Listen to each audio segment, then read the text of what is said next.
Danmachi, or better known in the English anime space as Is It Wrong to Pick Up Girls in a Dungeon, is a basic dungeon crawling anime with all sorts of compelling stories, centered around the bonds between characters.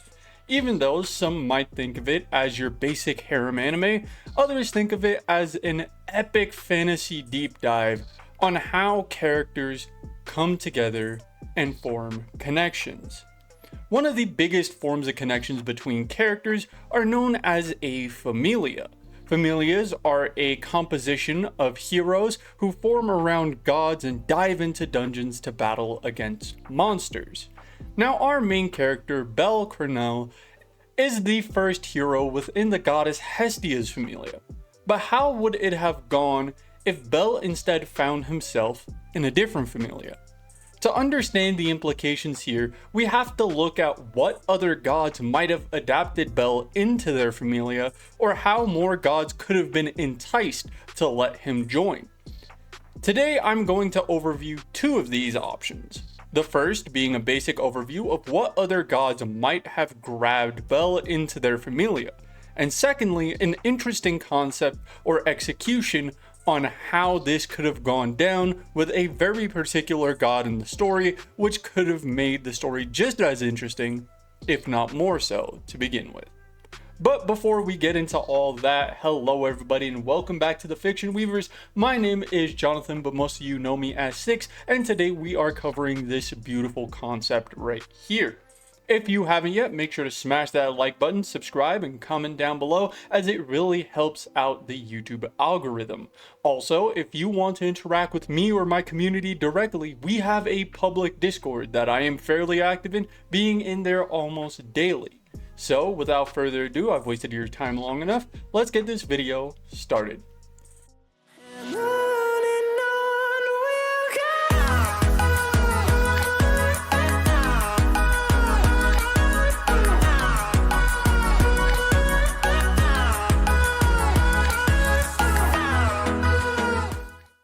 To start off, we have the Takamikazushi Familia.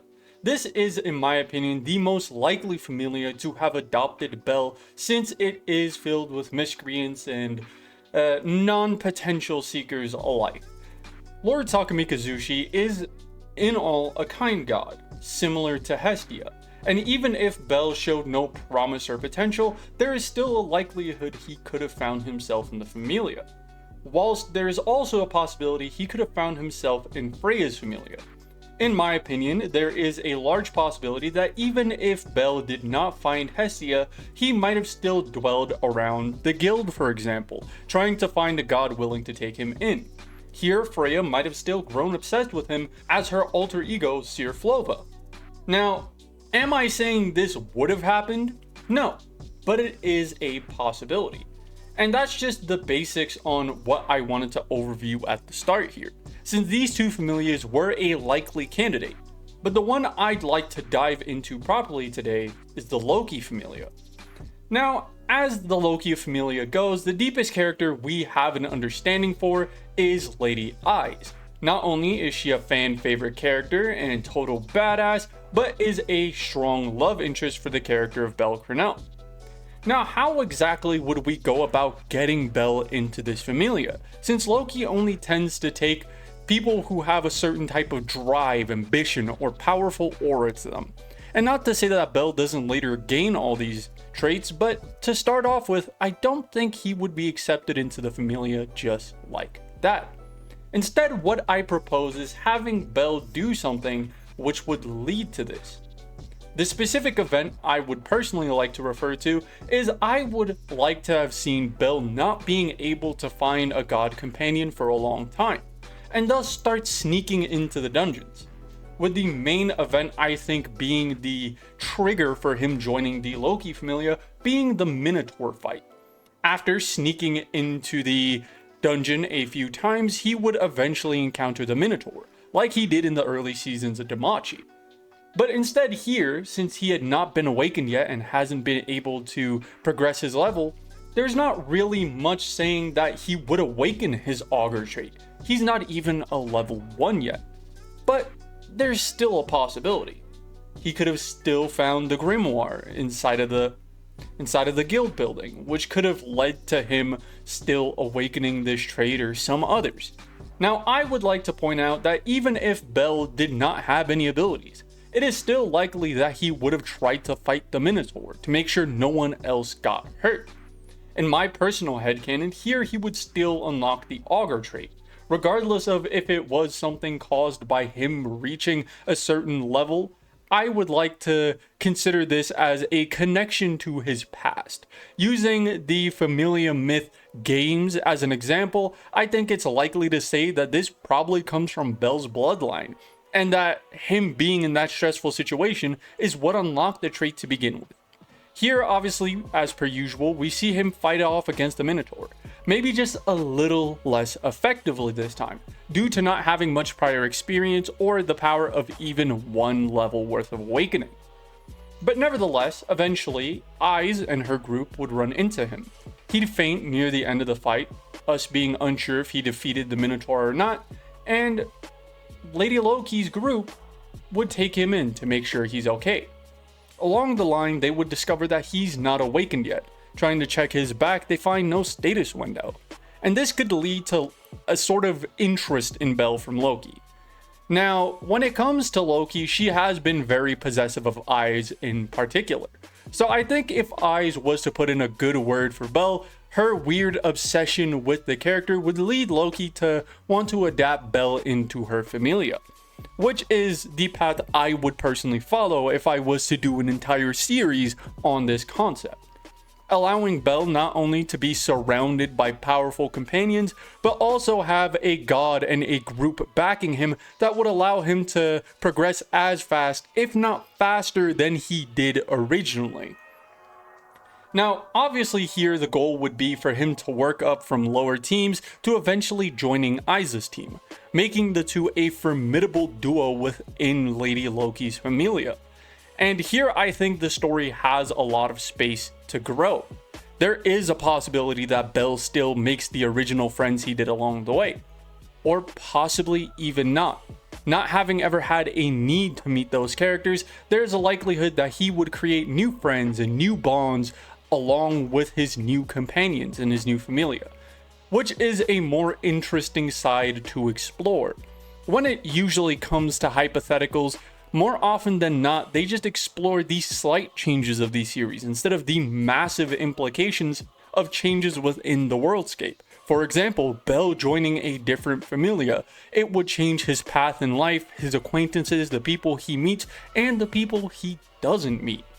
This could mean that Bell could either become a powerhouse incomparable to his original self, or even means that he'd lag behind, due to not having the connections or encouragement to grow as strong as he originally did. This means the story would have had more space to grow or even to bloom here than it did originally. And the most interesting part would actually be Bell's capabilities. If he found the grimoire as he originally did, he'd have the fireball trait. Or if him showing off this trait, it could prompt characters like Loki to seek out more grimoires. Maybe Bell could become a more prominent spellcaster, a more powerful spellblade, or even altogether just a raw swordsman, more like the likes of Eyes. There are so many paths the character could follow here to develop completely differently from his original counterpart, and each one of those are worth taking a look into. Now, the reason I make this video today is not only to shine light on these possibilities, but also to ask you, the community, if you would like to see a full-on series based on this discussional today. Because if you would, I would actually like to get feedback on how you would like it to progress. Would you like us to go down the route of Loki seeing his fireball trait? Would you like him to progress only as a swordsman under Eyes? Or would you like to see a completely different path that Bell has not taken before? I want to know all of your thoughts and ideas for a series like this in the comments down below. Don't be afraid that your idea sounds a little too stupid or a little too out there. I will respond nonetheless. Now, am I going to sugarcoat my feelings on your thoughts? Of course not. But any idea is a welcome idea, as long as it doesn't result in the character having the ability to adapt or being neglected or abused, as long as it is something realistic to the show and not something like, oh, what if he had Gojo's abilities in this situation? I would be willing to hear you out. Since this would be a self-contained story within the world of Danmachi, that means there's a lot we can go off of by just looking at the canon. Now, if you guys want to be more involved in a series like this, I would happily make all the big decisions for this series through community tab posts. Just feel free to let me know in the comments down below. But that's kind of all we're here to discuss today. I would like to remind you guys that last week I posted a video about my favorite up-and-coming anime to be Hero X. And over on the Fiction Forge, me and Spectrum had just reviewed the second episode of Doctor Who's new season, titled Lux. If you want to see not only that video or the upcoming video review of episode 3, make sure to go over there and subscribe, as that video will be linked in the end cards of this one. Also, if you have any other ideas on videos or what ifs, or even just general content you'd like to see from me, make sure to let me know of those ideas in the comments down below. As long as they're logical or grounded, I would be more than willing to consider them. So without further ado, remember guys, I have a public Discord where I'm active daily, and I love you, the community, interacting with me through the comments. So without me wasting your time any further, this has been your boy Six, and this has been the Fiction Weavers. Until next time, nerds.